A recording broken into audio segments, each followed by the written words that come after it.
So that's how you approach it. So you're focusing on other people's needs. You focus on other people's wants, not needs. I see. Okay. Why don't you explain the difference? Sure. So needs might be, you could go the very American stereotypical route of, for a woman, her needs are a provider, are interest in her life, and sort of security.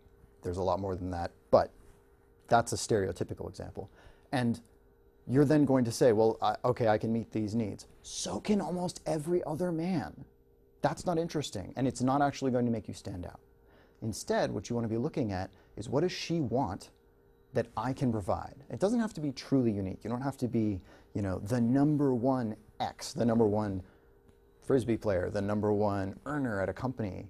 #1 isn't important. What you want to find is, here are the things you want that I can provide that are in my life, and then how can I show that off in a way that will make you go, ooh, yeah, that guy looks good. And for women, it's the same thing, just in reverse. They think about the man, they think about what he wants, and then they figure, okay, what in me matches the things he wants?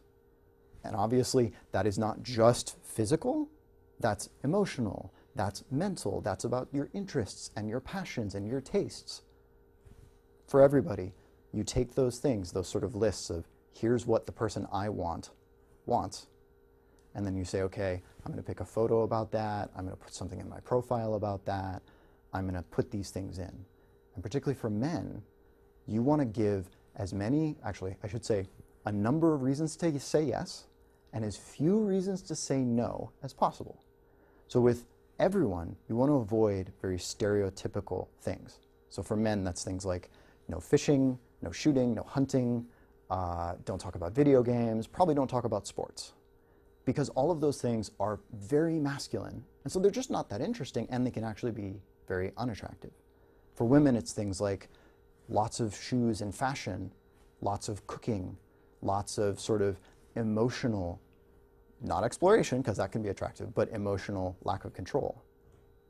And then those are not things that men are going to respond positively to, and the only time you put them in is if you're really passionate about them.